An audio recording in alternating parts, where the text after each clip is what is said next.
నమస్తే, welcome to I dreams special drive. నేను మీ మాధురి. ప్రస్తుతం ప్రపంచాన్ని పట్టిపీడుస్తున్న పెద్ద సమస్య సైబర్ నేరం. ప్రధానంగా బ్యాంకింగ్ రంగంలో ఈ సైబర్ నేరగాళ్ల బారిన ఎందరో పడుతున్నారు కూడా. తమ బ్యాంక్ అకౌంట్లో ఉన్న డబ్బులని సైబర్ నేరగాళ్లు కాజేస్తే చూస్తూ ఉండడం తప్ప ఏమీ చేయలేని పరిస్థితిలో ఉండే పరిస్థితి వచ్చేసింది. అయితే సైబర్ నేరగాళ్ల బారిన పడడానికి ప్రధాన కారణం మనమే అవుతున్నామన్నది మరవద్దు. ప్రజల బ్యాంకుల్లో ఉన్న సొమ్మును కాజేసేందుకు సైబర్ నేరగాళ్లు రకరకాలుగా ప్రయత్నిస్తూ ఉంటారు. ఆకర్షణీయమైన లింకులను ఏర్పాటు చేసి దానిని క్లిక్ చేసే విధంగా ప్రజలని అట్రాక్ట్ చేస్తూ ఉంటారు. ఏ మాత్రం ఆలోచించకుండా ఆ లింక్ని క్లిక్ చేశారంటే మీ బ్యాంక్ అకౌంట్లో ఉన్న డబ్బు గోవిందా.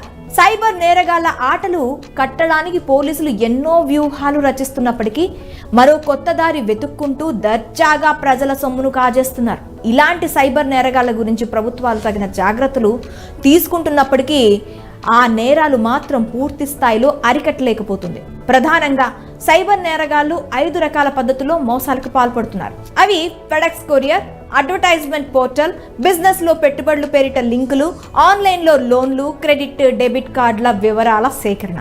ప్రధానంగా ఈ 5 పద్ధతుల్లో ఎక్కువగా మోసాలు జరుగుతున్నట్లు తెలంగాణ పోలీస్ వార్షిక నివేదికలో పేర్కొంది. ఈ ఏడాదిలో నమోదైన నేరాలలో 16% సైబర్ నేరాలే ఉంటుండగా జాతీయ స్థాయిలో నమోదవుతున్న సైబర్ నేరాల్లో తెలంగాణలోనే 2.5% మేర నమోదవుతున్నట్లు పోలీసులు చెప్తున్నారు. ముఖ్యంగా సైబర్ మోసగాళ్లు ఫెడెక్స్ ఉద్యోగుల పేరిట కాల్స్ చేసి మోసాలకు పాల్పడుతున్నారు. అలాగే పోలీసులు కస్టమ్స్ అధికారుల పేరిట ఫోన్ చేసి మీ పేరిట వచ్చిన పార్సిల్లో అనుమతి లేని పదార్థాలు ఉన్నాయని భయపెట్టి డబ్బులు లాగుతున్నారని పోలీసులు చెప్తున్నారు. ఇలాంటి కాల్స్ పై అప్రమత్తంగా ఉండాలంటూ పోలీసులు హెచ్చరిస్తున్నారు. ఇక ఆన్లైన్ లో ఆఫర్స్ పేరిట మోసాలకు పాల్పడడం మరో రకం.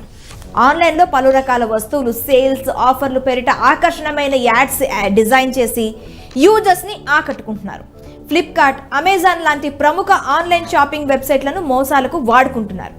ఈ వెబ్సైట్స్ పేరిట ఫేక్ లింక్స్ క్రియేట్ చేసి వాటిని క్లిక్ చేసి తమ పని కాని చేస్తున్నారు. ఇలాంటి మోసపూరిత లింక్స్ ని క్లిక్ చేయకుండా జాగ్రత్త వహించాలని, ఆన్లైన్ షాపింగ్ చేయాలనుకుంటే థర్డ్ పార్టీ లింక్స్ క్లిక్ చేయవద్దని అధికారులు హెచ్చరిస్తున్నారు. ఇక తక్కువ పెట్టుబడితో ఈజీగా డబ్బులు సంపాదించవచ్చని, అధిక లాభాలతో బిజినెస్ రన్ చేయొచ్చని చెబుతూ డబ్బులు గుంజే ప్రయత్నం మరో రకం సైబర్ మోసం. ఇలాంటి ప్రకటనలు చూసినప్పుడు మోసపూరితమైనవని గమనించాలి. రియల్ ఎస్టేట్లో పెట్టుబడులు, క్రిప్టో కరెన్సీ సంబంధిత పెట్టుబడులు, పిరమిడ్ స్కీమ్లు, మల్టీ లెవెల్ మార్కెటింగ్లో పెట్టుబడులు లాంటి వాటిపై జాగ్రత్తగా ఉండాలి. అదే విధంగా ఎలాంటి ష్యూరిటీ లేకుండా లోన్లు ఇస్తామని వ్యక్తిగత సమాచారం సేకరించి బ్యాంక్ వివరాలు తీసుకొని ఆర్థిక మోసాలకు పాల్పడుతున్నారు.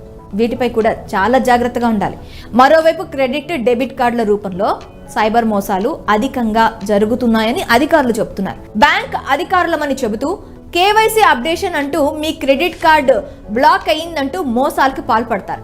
ఇలాంటి వాటిపై చాలా జాగ్రత్తగా వ్యవహరించాలని నిపుణులు సూచిస్తున్నారు. ఈ సైబర్ నేరగాళ్లు ప్రజలలో నెలకొనే ఆర్థిక అవసరాలనే బలహీనతని పెట్టుబడిగా పెట్టి కోట్లాది రూపాయలను కొల్లగొడుతున్నారు. పోలీస్ యంత్రాంగం ఈ సైబర్ నేరాలపై ప్రధానంగా దృష్టి సారించింది.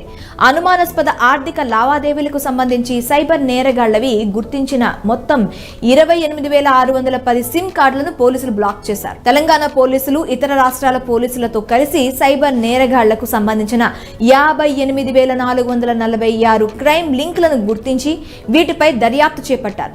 ఇలాంటి ఒకే తరహా మోసాలకు సైబర్ నేరగాళ్లు పాల్పడుతుంటే ఇతర రాష్ట్రాల పోలీసుల సహకారంతో ఇలాంటి నేరాలని ఎక్కువ శాతం అరికట్టడానికి పోలీసులు కృషి చేస్తున్నారు.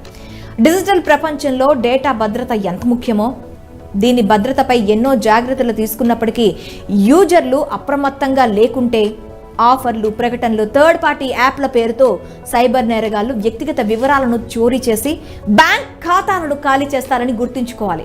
ఓవైపు ప్రభుత్వం, మరోవైపు పోలీసులు ఈ సైబర్ నేరాలని అరికట్టడానికి కృషి చేస్తున్నప్పటికీ ప్రధానంగా ఇలాంటి మోసాలకు గురి కావడానికి మనమే కారణమని గుర్తించాలి. థర్డ్ పార్టీ లింక్లని క్లిక్ చేయకండి.